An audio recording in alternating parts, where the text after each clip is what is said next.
नाम है रोज। लेखक का नाम है सच्चिदानंद, हीरानंद, वात्सायन अगे। ठीक है, सच्चिदानंद, हीरानंद, वात्सायन अगे उनका नाम है। अगे जी का जन्म 7 मार्च 1911 को हुआ था। उनका निधन 4 अप्रैल 1987 ईस्वी में हुआ था। जन्म स्थान है कसया, कुशीनगर, उत्तर प्रदेश। मूल निवासी है वो करतारपुर, पंजाब के। उनकी माता का नाम है बेअंती देवी और पिताजी का नाम डॉक्टर हीरानंद शास्त्री। शिक्षा क्या क्या वो शिक्षा प्राप्त किए थे, सुन लो। प्रारंभिक 4 साल लखनऊ के घर पर, चूंकि उनके पिताजी का तबादला होता रहता था, जिसके कारण वो स्थिर जगह मतलब एक जगह पर अस्थायी रूप से पढ़ाई नहीं कर पाए, शिक्षा प्राप्त नहीं कर पाए। अब सुनो, यहाँ पे इसमें दिया गया है कि प्रारंभिक 4 साल लखनऊ में घर पर, मैट्रिक 1925 में पंजाब विश्वविद्यालय से, ठीक है। इंटर 1927 में मद्रास क्रिश्चियन कॉलेज से बीएससी जो किए थे 1929 में फॉर्मन कॉलेज लाहौर से। उस समय आप लोग अनुमान लगा सकते हैं कि उस समय में पंजाब 2 भागों में नहीं बटा था, भारत के 2 भागों में बंटवारा नहीं हुआ था। आज के डेट में भारत 2 भागों में है, जैसे एक पाकिस्तान है और एक हिंदुस्तान है, भारत है। तो पाकिस्तान फिर 2 भागों में टूटा। कौन कौन सा भाग? पाकिस्तान 2 भागों में टूटा, जिसका एक का नाम रहा पाकिस्तान, दूसरे का नाम बांग्लादेश। पहले उसे बांग्लादेश को उसको पूर्वी पाकिस्तान और उसको पश्चिमी पाकिस्तान के नाम से जाना जाता था, ठीक है। लेकिन आज के डेट में वो बांग्लादेश का रूप ले लिया है और ये पाकिस्तान का रूप ले लिया। तो पाकिस्तान में भी कुछ पंजाब का हिस्सा है, ठीक है। तो वहीं के रहने, अब देखो यहाँ पे कह रहा है कि 1929 ईस्वी में फॉर्मन कॉलेज लाहौर से, जो कि अभी पंजाब वर्तमान में वो पाकिस्तान में पड़ता है। लाहौर आप लोगों को पता है कि पाकिस्तान में, तो लाहौर से इंटर किए थे, बीएससी किए थे। अब सुनो, एमए जो किए थे वो अंग्रेजी से एमए किए थे, ठीक है, और वो भी लाहौर से किए थे। क्रांतिकारी आंदोलन में गिरफ्तार हो जाने से आगे की पढ़ाई रुक गई थी। अब चूंकि उस समय देश को आज़ाद कराने के लिए बहुत क्रांतिकारी उग्रता से या फिर अपने हिसाब से लड़ाई लड़ रहे थे, उसमें इनका भी योगदान रहा और क्रांतिकारी आंदोलन में इन्हें गिरफ्तार कर लिया गया। इन्हें भाषा का ज्ञान देखो कि किन भाषाओं का ज्ञान था इन्हें। ये संस्कृत जानते थे, अंग्रेजी जानते थे, ठीक है। हिंदी के अतिरिक्त फारसी, तमिल आदि अनेक भाषाओं का इन्हें ज्ञान था, ठीक है। कौन कौन सा भाषा जानते थे अभी बताओ? संस्कृत, अंग्रेजी, हिंदी, फारसी और तमिल, ठीक है। अब इनका व्यक्तित्व एवं स्वभाव, सुंदर थे, लंबा थे, गठीला शरीर था, ठीक है, और सुरुचि, सुव्यवस्था एवं अनुशासन प्रियता, एकदम अनुशासित व्यक्तित्व वाला व्यक्ति थे। एकांत प्रिय, अंतर्मुखी स्वभाव, कम बोलते थे और शांत रहते थे। गंभीर एवं चिंतनशील, मितभाषी। गंभीर के मतलब समझते हैं आप लोग? किसी से आम भाषा में, अगर भोजपुरी भाषा में कहल जाए तो लबर ना बोलत रहतो नियर, आप लोगों के तरह ऐसे वो बोलते नहीं थे। गंभीर व्यक्तित्व के व्यक्ति थे। और इसमें दिया हुआ है कि चिंतनशील थे, किसी बात को लेकर वो किसी बात पर विशेष करके चिंतन करते थे, मतलब उस पर विचार करते थे। चिंतन का मतलब यह होता है। और मितभाषी थे, यानी मीठा बोलने वाले व्यक्ति थे।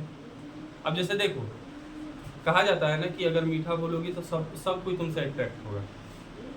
और अगर कोई आए कहता कि दीदी हमको ये काम है, तुम ही से कोई कह रहा है, तो तुम लोग क्या कहोगे? अगर कहोगे ठीक है बाबू कर देंगे, तो उसको अच्छा लगेगा। अगला बार अगर कोई और प्रॉब्लम होगा तो पूछेगा तुमसे, ठीक है। अगर कहोगे कि जो बात ना करे, या कराओ अपना माई से, चाहे फिर किसी से भी, तो उस समय उस बच्चे के मन में कैसा महसूस होगा? वो बच्चा उसके बाद आपसे कभी भी बात करने नहीं आएगा, कोई विचार आपसे व्यक्त करने नहीं आएगा, ठीक है। तो मितभाषी थे, अच्छा बोलते थे, मीठा बोलते थे, लोग इनसे प्रेरित होते थे। ठीक है, अपने मौन एवं मित भाषण के लिए प्रसिद्ध थे। देखो, बहुत शांत रहना, मौन रहना, लोगों को सुनते भी थे और मित भाषण के लिए बहुत प्रसिद्ध थे। यानी जब ये बोलते थे तो इनकी भाषण जो थी वो बहुत लोकप्रिय होती थी और इनकी भाषण बहुत मीठी लगती थी लोगों को। अच्छा, जो चीज़ मीठी लगती है उसे हम खाते हैं या उसे पसंद करते हैं, तो भाषण भी वो जो देते थे बहुत ही मीठा देते थे, जिसके कारण लोगों को बहुत अच्छा लगता था। कुछ ऐसे नेता को आप लोग देखे होंगे, जैसे कि आप लोग जानते हैं कि हमारे यहाँ के एक नेता हुआ करते थे, वो लालू प्रसाद यादव, और मतलब विपक्ष भी होता था ना, तो विपक्ष भी होता था, तो जब वो भाषण देते थे तो विपक्ष भी ताली बजा कर हंसता था। कारण क्या था? उनके बोलने का तरीका। तो सब बात यहाँ टिका हुआ है आपके बातों पे, कि आपका व्यक्तित्व कैसा है, आपका बोलने का तरीका कैसा है, आपका विचार कैसा है। और देखो, एक बात याद रखना कि आपका विचार आपके बोली में आ जाता है, आपका व्यक्तित्व आपकी बोली में आ जाता है। क्या बोले?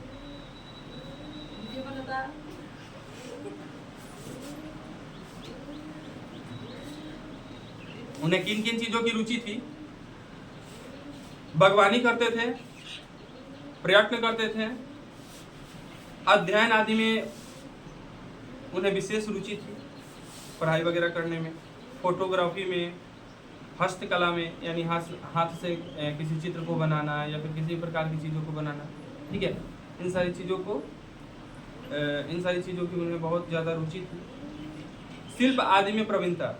शिल्प समझते हैं? अच्छा, एक एग्जाम्पल के तौर पर बताते हैं। अगर पत्थर को काट कर किसी मूर्ति को बनाया जाता है तो भी एक प्रकार का शिल्प है, और उसे बनाने वाले को क्या कहते हैं? आप लोग आम भाषा में तो ऐसे ना कहते हैं कि कारीगर बा, बोलते हैं ना, तो वो जो कारीगर होता है उसे शिल्प कारीगरी कहा जाता है, जिसके शिल्प के ज्ञानी जो होते हैं वो पत्थरों में डिजाइन बनाया करते हैं। अब जितना भी शिल्पकार आया था, सब जो शिल्प के ज्ञानी होते हैं उन्हें शिल्पकार कहा जाता है। जितना भी अयोध्या में जितना मंदिर बना है वो पत्थर को काट कर ही बना है। ठीक है, तो पत्थर को काट के बनाया गया है, उसका पिलर पत्थर का ही है। अब सोचो, उसमें डिजाइन जो बनाया गया है वो शिल्पकार ही बनाया है। अभी काम चल ही रहा है। ये उनकी रुचियां हैं। सम्मान एवं पुरस्कार। साहित्य अकादमी पुरस्कार से उन्हें सम्मानित किया गया, भारतीय ज्ञानपीठ, उसके बाद अंतर्राष्ट्रीय वनमाल आदि पुरस्कार से उन्हें सम्मानित किया गया था। देश विदेश में अनेक विश्वविद्यालय में विजिटिंग प्रोफेसर के रूप में वो आमंत्रित हुए थे। ठीक है, अब पत्रकारिता सुनो। सैनिक आगरा, विशाल भारत कोलकाता, प्रतीक, इन सारी चीजों में वे पत्रकारिता करते थे। अब कृतियां सुनो उनके द्वारा जो लिखी गई थी। बचपन के खेल के लिए इंद्र सभा नामक एक नाटक लिखे थे। घर में एक हस्तलिखित पत्रिका लिखे थे जिसका नाम था आनंद बंधु। 1924 से लेकर 1925 में अंग्रेजी में एक उपन्यास भी लिखे थे।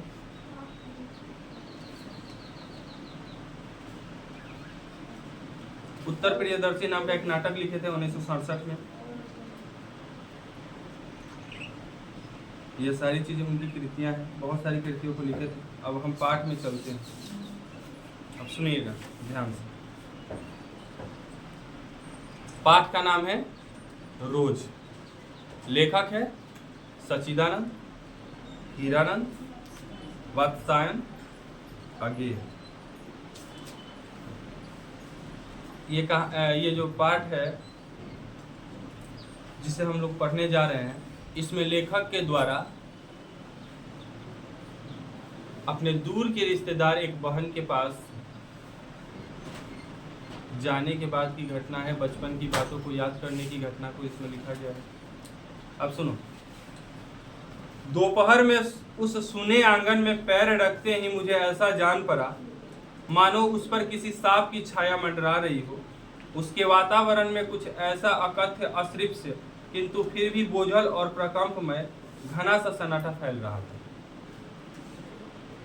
ये किसके द्वारा लिखा जा रहा है? लेखक के द्वारा कहा बोला जाए, मतलब लिखा गया है। लेखक एक घर में प्रवेश करते हैं, दोपहर का समय रहता है, आंगन जो है पूरा बिल्कुल ही सूना है। ऐसा महसूस हो रहा है कि उस घर पर किसी सांप की छाया है। सांप समझते हैं? अगर श्राप किसी घर पे हो जाता है तो वो घर एकदम डरावना सा लगने लगता है, तो वैसा ही महसूस हो रहा है। मेरी आहट सुनते ही मालती बाहर निकली। लेखक जब प्रवेश किए घर में तो उनकी आहट सुनकर कौन बाहर निकली? मालती बाहर निकली। मुझे देखकर पहचान कर उसकी मुरझाई हुई मुख मुद्रा तनिक से मीठे विस्मय से जागी सी और फिर पूर्वता हो गई।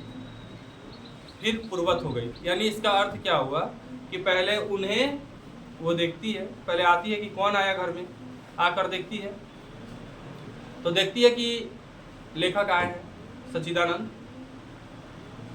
उन्हें हम लोग अगे के नाम से ही मतलब संबोधित करेंगे। तो अगे जी को जब देखती है तो तनिक से मुख पे मुस्कान आता है, फिर वो पूर्वत हो जाती है, यानी पहले जैसा वो मतलब खोई हुई होती है उसी प्रकार वो हो जाती है। और फिर आगे देखो क्या कहती है।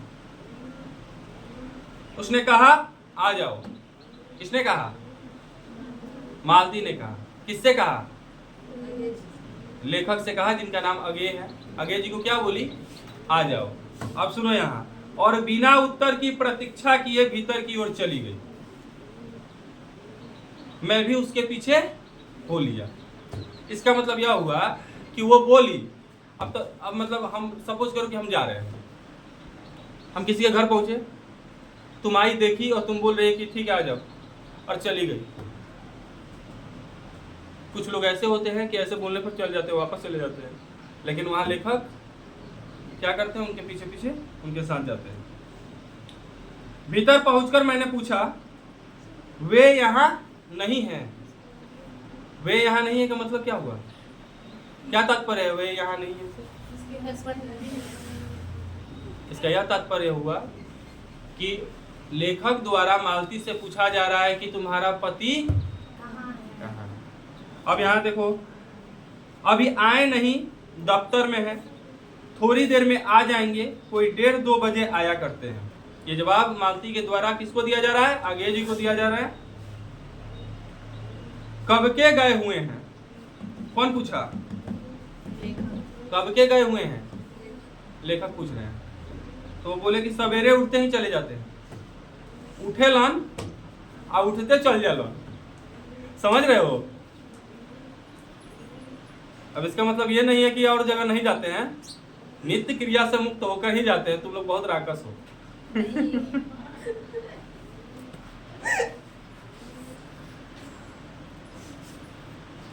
मैं हूं कहकर पूछने को हुआ, और तुम इतनी देर क्या करती हो?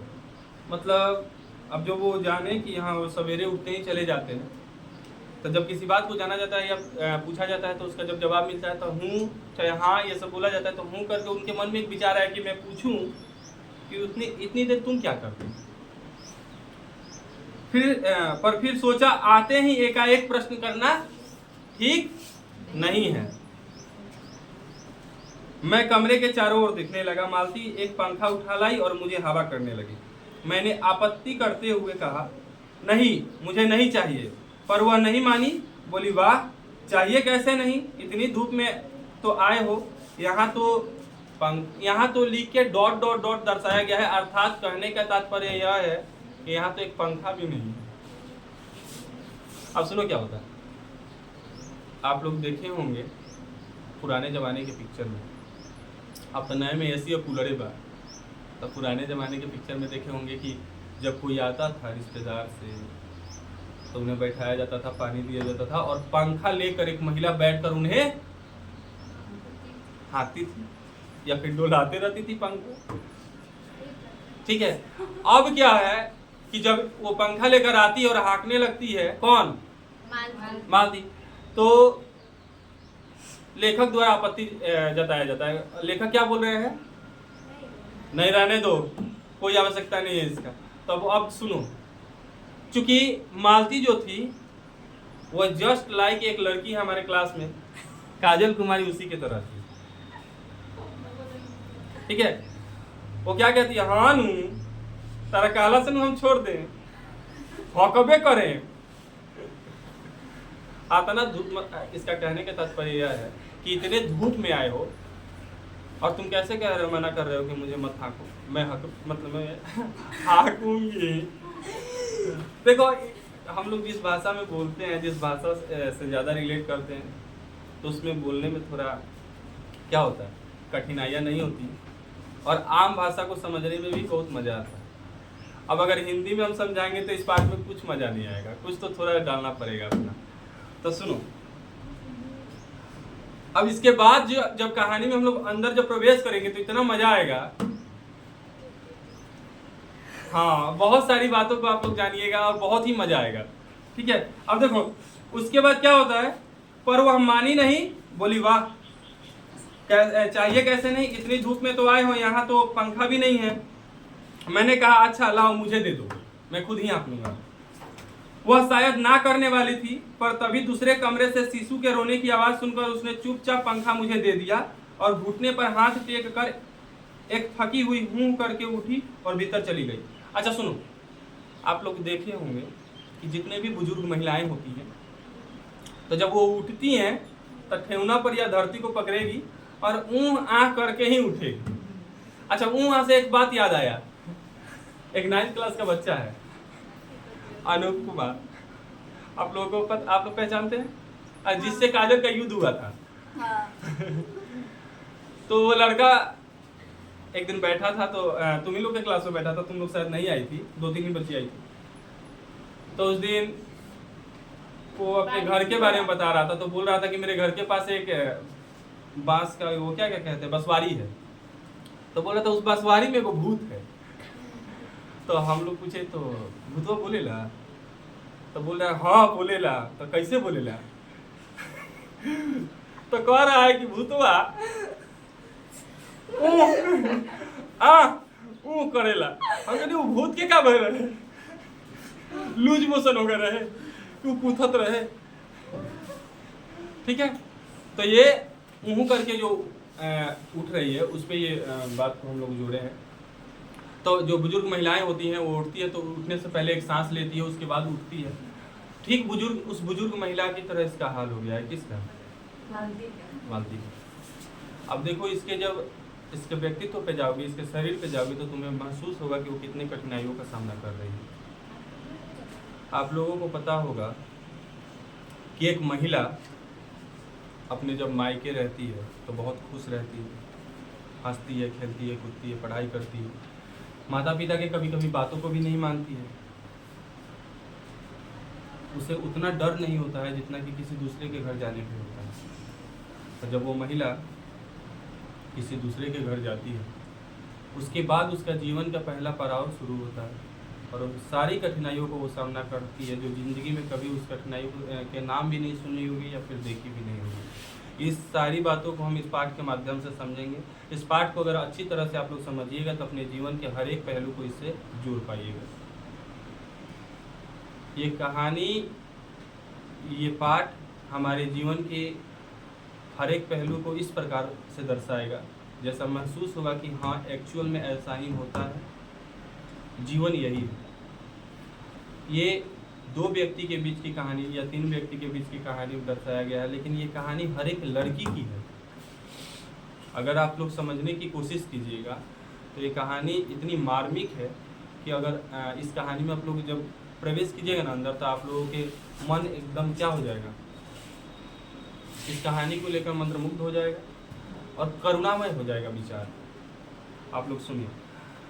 अब वो कहने वाली थी कि मैं पंखा नहीं दूंगी, मैं ही हाँकूंगी, किंतु क्या हुआ, हाँकने का तात्पर्य है कि हवा करूंगी उससे। ठीक है, अब सुनो, लेकिन क्या हुआ, दूसरे कमरे से किसी बच्चे की रोने की आवाज आती है। अब उस बच्चे की रोने की आवाज को सुनकर वो उठती है और क्या करती है, दूसरे कमरे में चली जाती है और पंखा किसको दे देती है, लेखक को दे देती है। अब सुनो,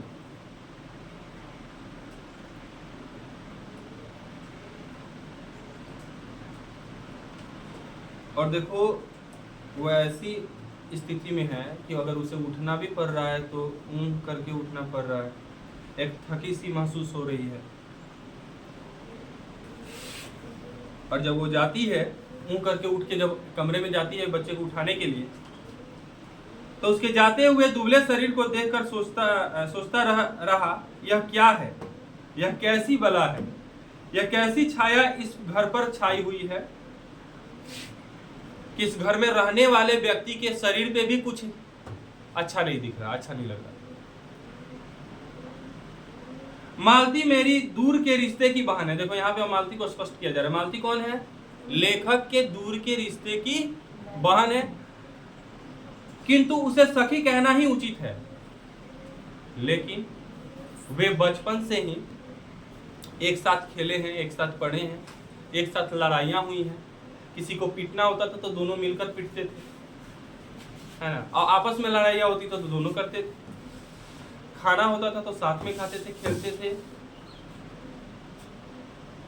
इसमें दर्शाया गया क्योंकि हमारा परस्पर संबंध साक्ष्य का ही रहा है।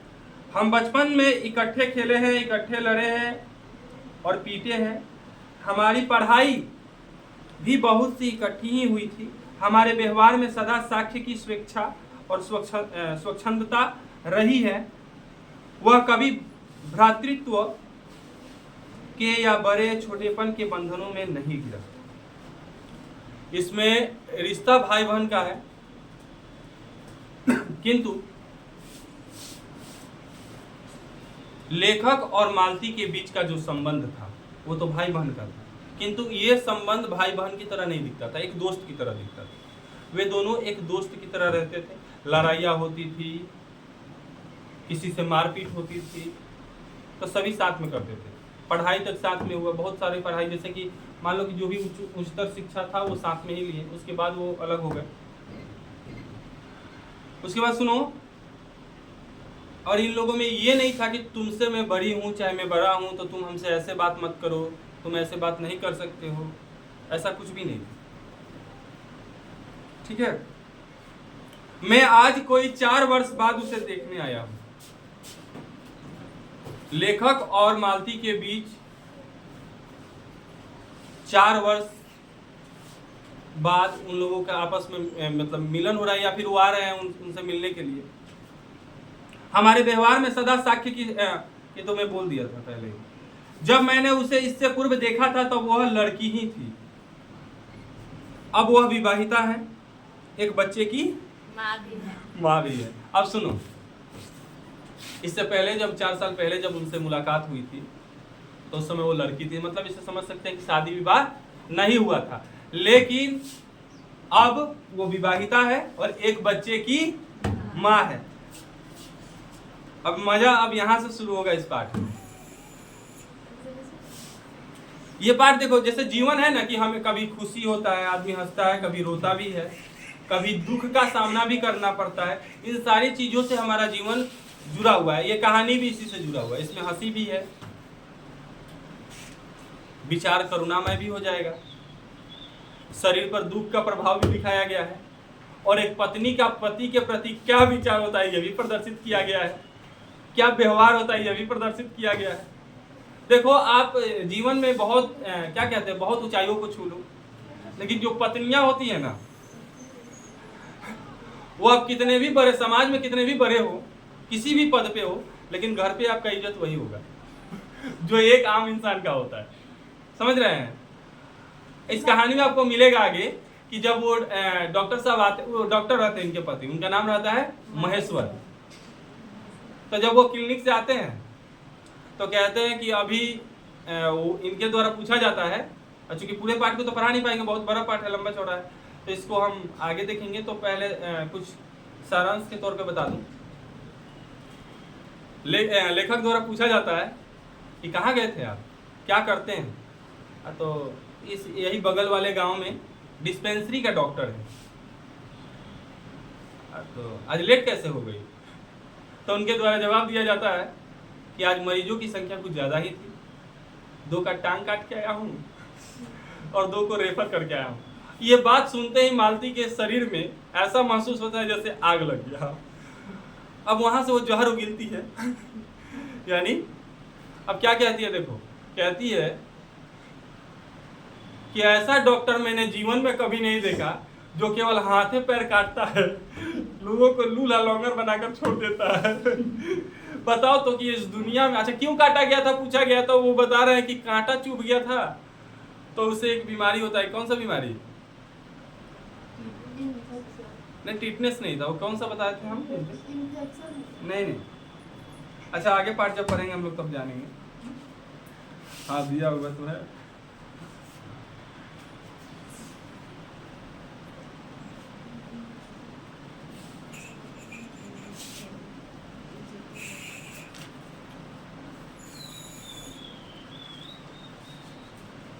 अरे कुछ ऐसा था, क्या हो जाता है उसको, तुम लोग को पढ़ाए, तुम लोग को यादें नहीं है।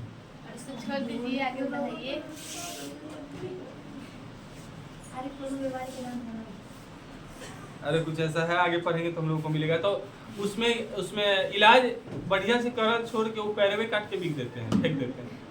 अब लूल लंगर हो जा, भीख मांग के खा।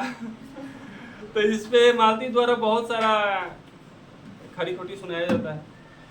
तो देखो इसका कहने का तात्पर्य यह है कि महिलाएं अपने आगे किसी को कुछ नहीं समझती, ठीक है। इससे आप लोग खुश मत होइए, कहा कि मालती का भी हालत अभी देखना है कि मालती का हालत क्या है, ठीक है। अब सुनो,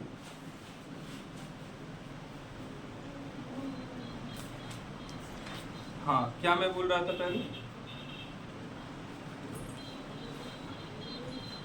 4 साल बाद उसे ये मिलने आए हैं। जब मैंने इससे पूर्व उन्हें देखा था तो एक लड़की थी और अब वह विवाहिता है और एक बच्चे की माँ है। इससे कोई परिवर्तन इससे कई परिवर्तन उसके अंदर आया है। यह मैंने अभी तक सोचा नहीं था, किंतु अब उसकी पीठ की ओर देखता हुआ मैं सोच रहा था यह कैसी छाया इस घर पर छाई हुई है, और विशेष करके मालती पर। क्योंकि मालती अब कैसी दिखने में लग रही है ये मैं बता रहा हूँ। मालती जो है एकदम पतली दुबली हो गई है, मुख पे तनिक सा भी हंसी नहीं है, खुशी का कोई उस पे ये दिख ही नहीं रहा है उसके चेहरे पे। हम लोगों के आम भाषा में कहा जाता है अगर कोई मन मार के बैठा हो, यानी एकदम शांत बैठा हो, दुखी हो, तो ऐसा कहा जाता है कि एकरा पर विपत आ गइल बा का, विपतायल पे एकदम शांत हो। उसी तरह उस पे ऐसी छाया छाई हुई है कि उसके मुख पे तनिक सा क्या है, खुशी का एक क्या कहते हैं उसको, खुशी भी नहीं दिख रहा है उसके चेहरे पे। अब सुनो आगे, अरे एडिटिंग हो जाए। मालती बच्चे को लेकर लौट आई और फिर उससे कुछ दूर नीचे बिछी हुई दरी पर बैठ गई। मैंने अपनी कुर्सी घुमाकर कुछ उसकी ओर उन्मुख होकर पूछा, इसका नाम क्या है? और बहुत ही मजा आने वाला है। अब सुनो, लेखक बैठे हुए हैं कुर्सी पे, वो आती है, एक दरी बिछाया हुआ है, दरी मतलब समझते हैं आप लोग, और आकर बैठ जाती है, बच्चे को लेकर आती है। तो लेखक उनकी ओर मुख करके उनसे पूछते हैं कि इसका नाम क्या है? मालती ने बच्चे की ओर देखते हुए उत्तर दिया, नाम तो कोई निश्चित नहीं किया है, वैसे इसे टीटी कहते हैं। वैसे इसका नाम कुछ रखा नहीं गया है, लेकिन प्यार से इसे क्या कहा जाता है? टीटी कहा जाता है। मैंने उसे बुलाया, कौन बुलाया? लेखक बुला रहे हैं। मैंने उसे बुलाया, टीटी टीटी आजा आजा। अब बच्चे पर वह अपनी बड़ी बड़ी आंखों से मेरी ओर देखता हुआ अपनी माँ में चिपट गया और रुआंसा होकर कहने लगा, लेखक कह रहे हैं टीटी टीटी आजा आजा, और बच्चा क्या कह रहा है? ये तो गाना बन जाएगा, टीटी टीटी आजा आजा। सोचो बच्चा भी समझ रहा है कि इनके पास जाने का कोई फायदा है नहीं। अब देखो यहाँ पे, देखो आगे चलो। मालती ने फिर उसकी ओर एक नजर देखा और फिर आंगन की ओर देखने लगी। काफी देर मौन रही।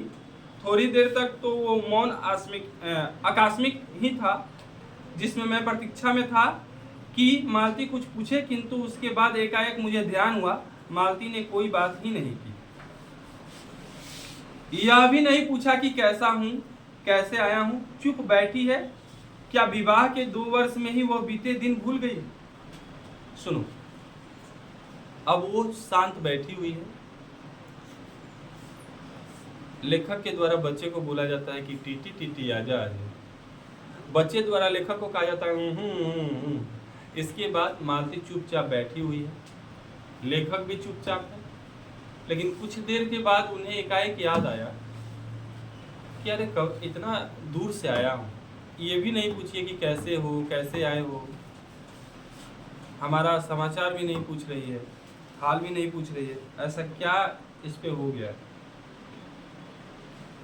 या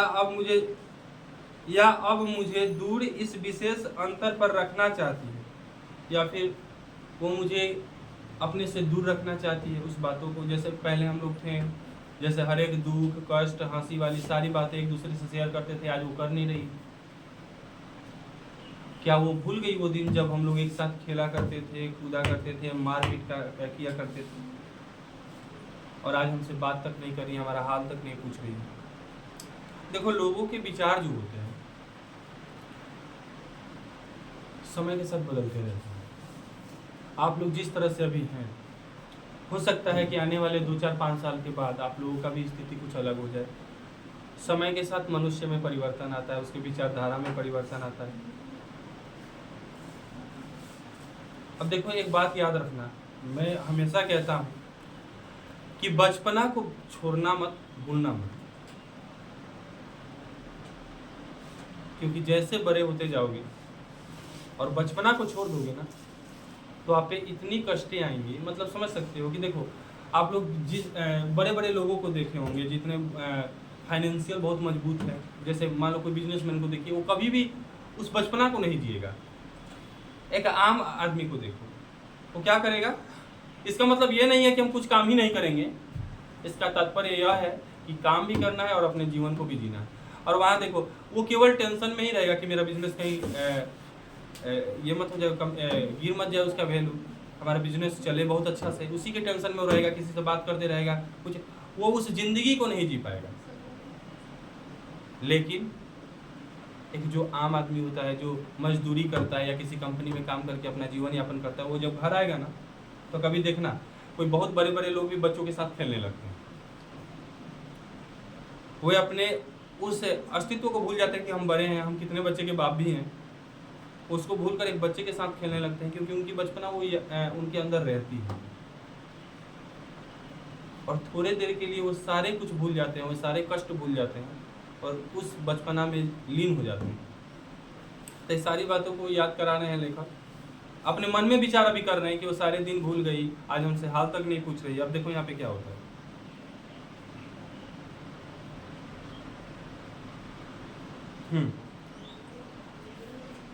चुप बैठी है, क्या विवाह के 2 वर्ष में ही वह बीते दिन भूल गई, या फिर मुझे अपने से दूर रखना चाहती है, क्योंकि वह निर्बाध स्वच्छंदता अब नहीं हो सकती।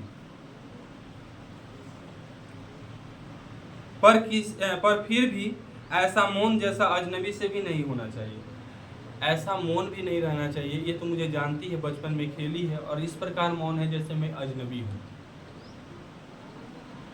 आप बिल्कुल ऐसा नहीं होना चाहिए, ठीक है।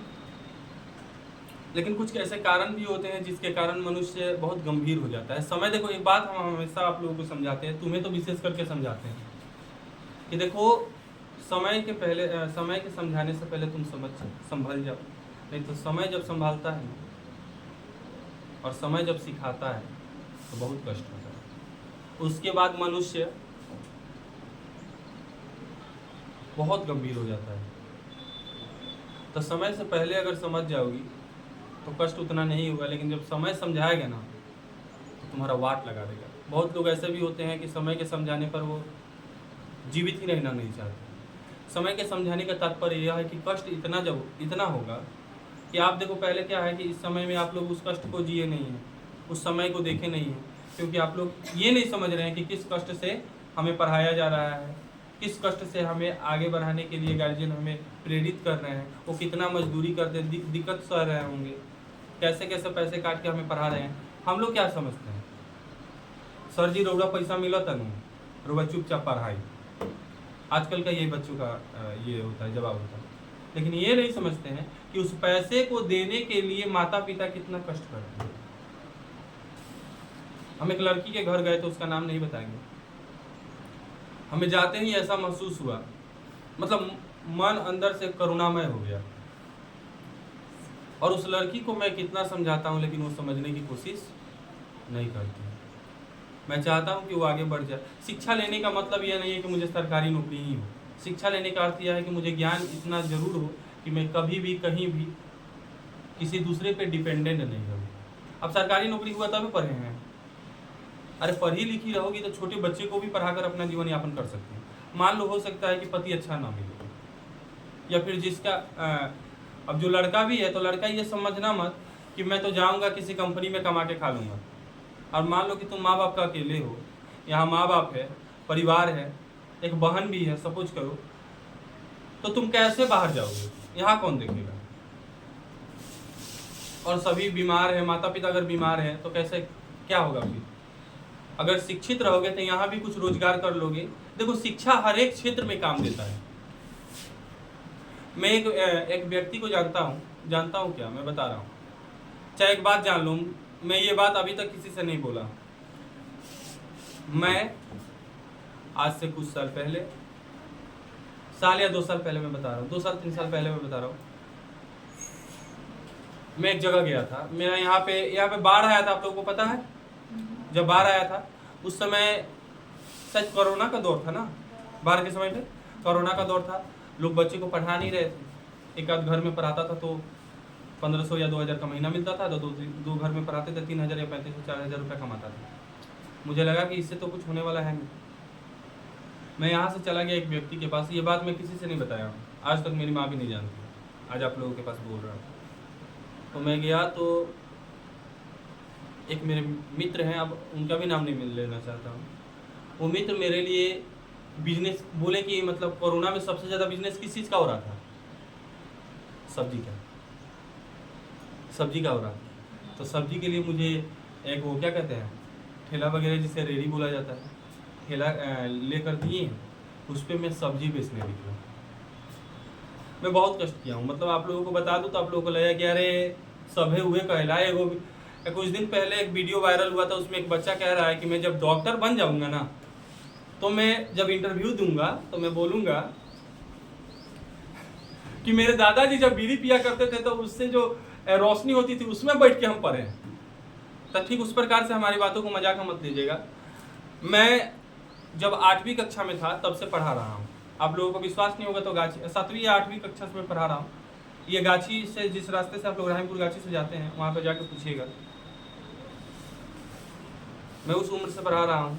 50 रुपये लेता था एक बच्चे का, पढ़ाता था। उसके बाद इस स्थिति पे आया हूँ, इस स्थान पे आया हूँ, तो बहुत मेहनत किया हूँ। पढ़ाने के बाद उससे पूर्ति नहीं होता था तो किसी के, हम देखो यहाँ पे एक घर बना हुआ है वाइट कलर का, वो 2 ताला बना हुआ है, उसमें भी काम किया हूँ। इस एक हनुमान जी का मंदिर है रोड पे, वहाँ पे भी ईंटा ढोया हूँ, काम किया हूँ। मैं कहता हूँ कि मुझे शर्म नहीं है किसी कार्य को करने की, लेकिन मुझे भीख मांगने में शर्म है। किसी के आगे मैं ऐसे हाथ नहीं फैला सकता। मैं मेहनत करूँगा, शिक्षा है तो उस शिक्षा से अपने आमदनी के स्रोत को बढ़ाऊंगा, लेकिन मैं किसी के आगे हाथ नहीं फैलाऊंगा। ठीक है? अब देखो मैं इतने कष्ट किया हूँ, उसके बावजूद मेरा विवाह जब हुआ, उसके बाद का ये स्थिति था, कोरोना लगा था। 2019 में मेरा शादी हुआ है। और शादी के जस्ट कुछ ही दिन में अब सोचो कि उस पत्नी पे क्या गुजरेगा जो हमारे साथ है और मैं कुछ नहीं करता हूँ। एक ट्यूशन पढ़ा के कितना रुपए मैं कमा सकता हूँ? उसकी भी तो बहुत सारी ज़रूरतें होंगी, तो मैं पूरा नहीं कर। तो मैं गया था तो ठेला चला रहा था, तो मैं उस ठेले को लेकर जा रहा था सब्जी बेचने, गांव-गांव में घूम रहा था। तो जब मैं जा रहा था तो एक व्यक्ति थे, LLB किए हुए थे, वो मतलब क्या थे, वकील थे। तो मैं चिल्लाता हुआ जा रहा था तो मुझे रुका है, मैं रुका तो बोले कि सामान लेने के लिए बोले। उसके बाद पूछे कि तुम्हें पहली बार देख रहा हूँ इस सोसाइटी में, कि कहाँ के रहने वाले हो? हमारा भाषा भी कुछ अलग था, जिस जगह गया था मैं उससे। तो मैं बोला छपरा जिला का रहने वाला हूँ और बिहार का हूँ, बिहार में एक छपरा जिला वहाँ के रहने वाला। तो लगते तो पढ़े लिखे, फिर ये कर रहे हो उनका, कि वहाँ की स्थिति वही है, वहाँ पे बाढ़ आ चुका है और कोरोना की स्थिति तो आप लोग जानते ही करते हो क्या, जिसके कारण मुझे ये करना पड़ा। देखिए, तो वो उसे पहचानने में मतलब तनिक सा समय लगा और वो जान गया कि हाँ, शिक्षित है, पढ़ा लिखा है। क्यों? बोलने के तरीके से, बोलने का तरीका सही होना चाहिए। और मैं प्रतिदिन पूरा ठेला भर के ले जाता था और सभी बेच कर आता था, और बाकी 1 रुपये नहीं। एक महिला को एक दिन दे दिया तो वो 15 रुपये बाकी लगाई, फिर देवे नहीं की। उसके बाद बोला कि नहीं, और उसमें भी ठेला का भाड़ा भी देना पड़ता था, कुछ बच जाता था तो वो खराब भी हो जाता था। देखा कि इसमें भी कुछ विशेष फायदा नहीं, फिर वापस आया, फिर मेहनत करना शुरू किया। उसी समय उसी दौर में मैंने वो ईटा वाला जो बात बताया, ईट वाला, ये सारी कार्य को किया। उसके बाद एक बहुत प्रिय मित्र है, जस्ट जैसे कि ये हैं, वो बहन की तरह है, हमारे पढ़ाई में भी बहुत सहयोग की है। तो वो मुझसे पूछती है कि कैसा चल रहा है, ऐसा फ़ोन वगैरह तो करती ही थी। हम बोले बहुत स्थिति खराब बा, तो कुछ करो। बोले क्या करी? तो हमें पैसा दी थी, 1000 रुपये दी थी कि तब तक चलाओ, लेकिन कुछ सोचा था नहीं तू कुछ करिए। तब तक मेरा कोई ट्यूशन चलने लगा, फिर 6-7 हज़ार 8 हज़ार कमाने लगा मैं होम ट्यूशन से। और तब से लेकर अब तक बढ़ते जा रहे हैं। और आने वाले समय में आप लोगों के बाल बच्चे जब होंगे, उस समय से सुनिएगा कि राहुल सर कहाँ से कहाँ है, और उसे भी पढ़ाएंगे, मतलब 2-3 पुस्तक आप लोगों का भी पढ़ाएंगे, ठीक है। और एक बात, एक श्रापित है यहाँ पे, एक श्रापित है कि राहुल सर जिस घर को पकड़ते हैं उस घर के पूरे बच्चे को पढ़ाते हैं।